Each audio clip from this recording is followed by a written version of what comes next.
La plupart de nos cellules ont une durée de vie limitée. Les cellules de la peau vivent 30 jours, les cellules intestinales vivent 3 à 5 jours. Ainsi, on change d'intestin tous les 4 jours en moyenne. Les cellules mortes sont remplacées, elles se renouvellent en permanence.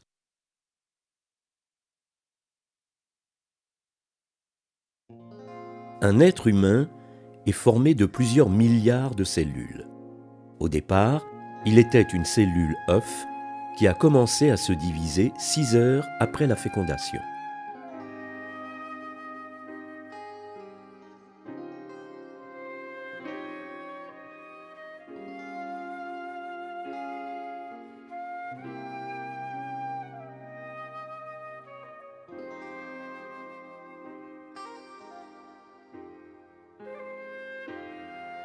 La croissance et le renouvellement des cellules sont assurés par un processus particulier appelé division cellulaire ou mitose.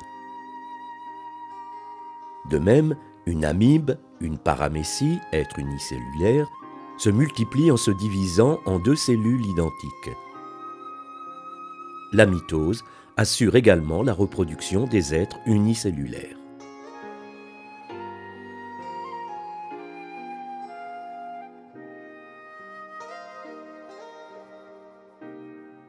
Comment s'effectue la mitose? Il est plus facile d'observer des cellules végétales en division.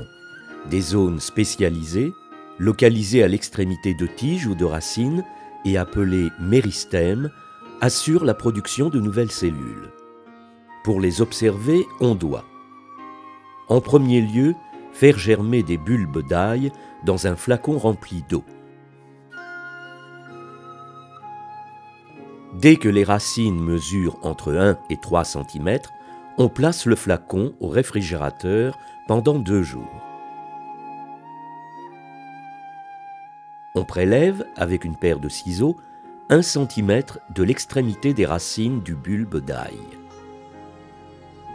On fait bouillir, en aérant la salle, une solution de carmin acétique, colorant spécifique des noyaux. On plonge les pointes des racines dans la solution de carmin acétique bouillant durant 1 minute.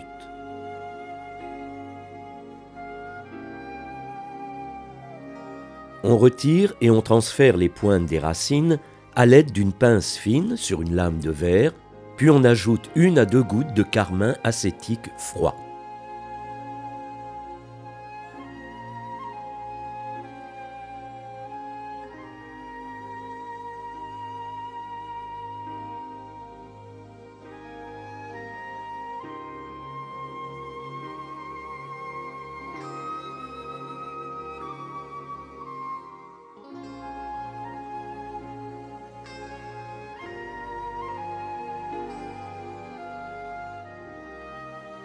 On place une lamelle sur les fragments, on la recouvre d'un carré de papier filtre et on écrase délicatement afin de bien dissocier les cellules.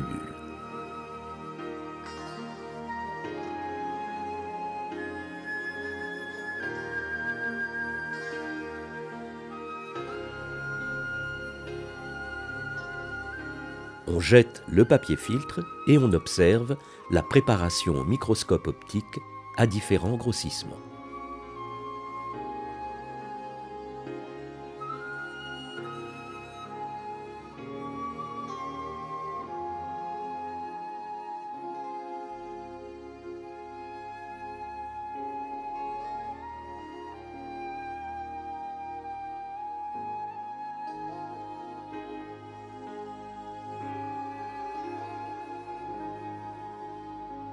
Les cellules en division se distinguent des cellules en interphase, période séparant 2 mitoses successives, par la présence de filaments individualisés appelés chromosomes.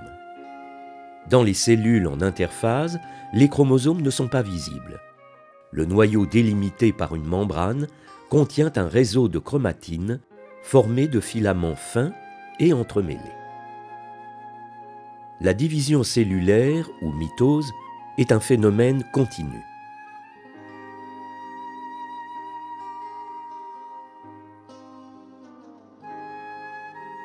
Décrivons d'abord la mitose chez une cellule animale.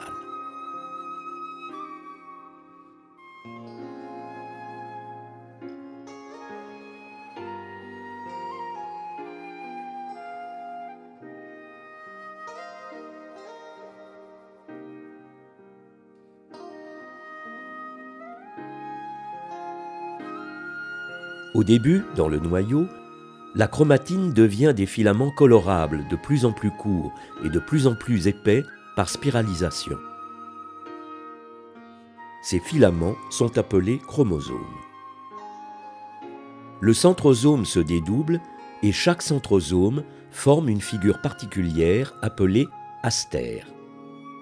Le nucléole disparaît peu à peu, l'enveloppe nucléaire se démantèle progressivement et finit par disparaître. Il n'y a plus de frontière entre le contenu du noyau et le cytoplasme. Chaque chromosome apparaît fissuré. Il est constitué de 2 chromatides réunies par une zone non colorable appelée le centromère.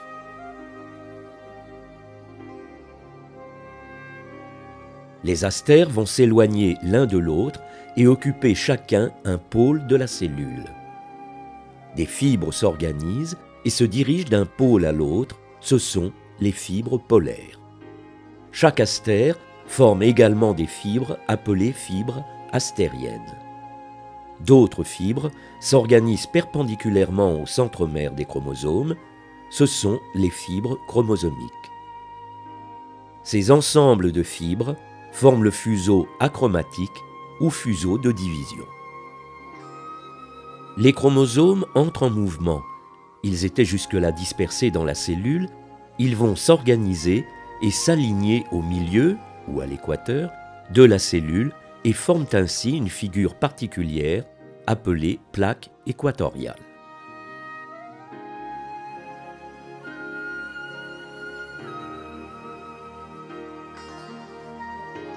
Puis les centromères se divisent et il y a séparation des chromatides. Chaque chromatide, ou chromosome fils, migre vers un pôle de la cellule, de sorte que l'on obtient dans chaque pôle un lot de chromosomes qui commence déjà à se déspiraler et à reconstituer la chromatine.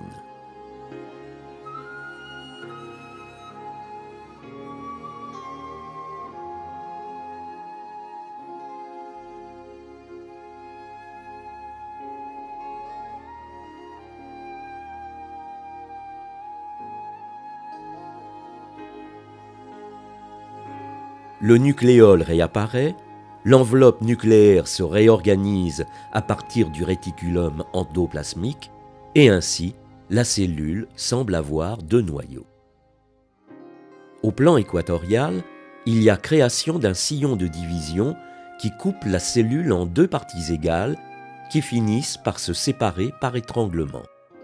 Ainsi, chaque cellule fille a hérité de la cellule mère un nombre égal de chromosomes et une quantité égale de cytoplasme.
Afin de faciliter l'étude de la mitose, on la divise en 4 étapes ou 4 phases selon la disposition des chromosomes.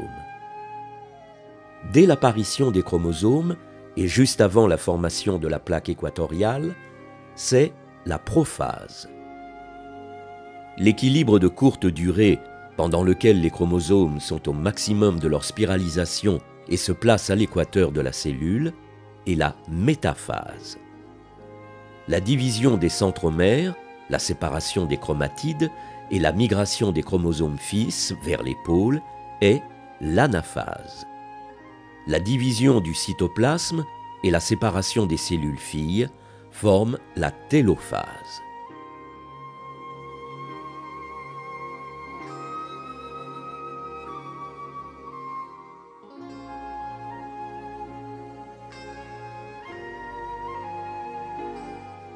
Les particularités de la mitose dans une cellule végétale se situent au niveau de la composition du fuseau achromatique qui n'est formé que de fibres polaires et de fibres chromosomiques, la cellule végétale étant dépourvue de centrosome, donc il n'y aura pas d'astère.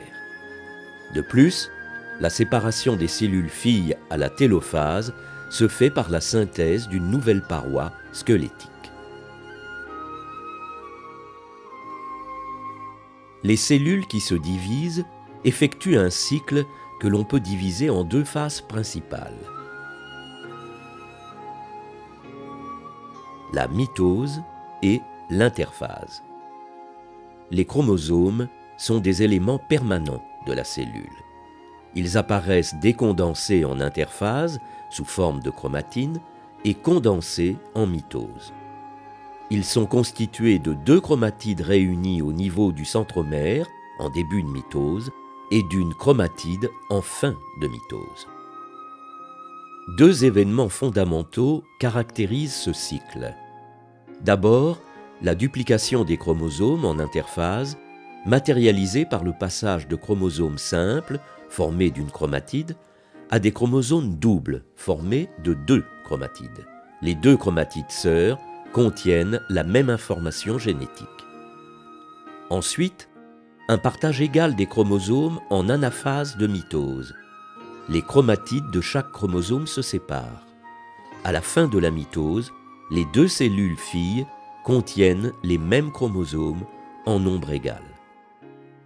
Ces deux événements assurent la transmission conforme de la totalité de l'information génétique aux cellules filles issues d'une cellule mère.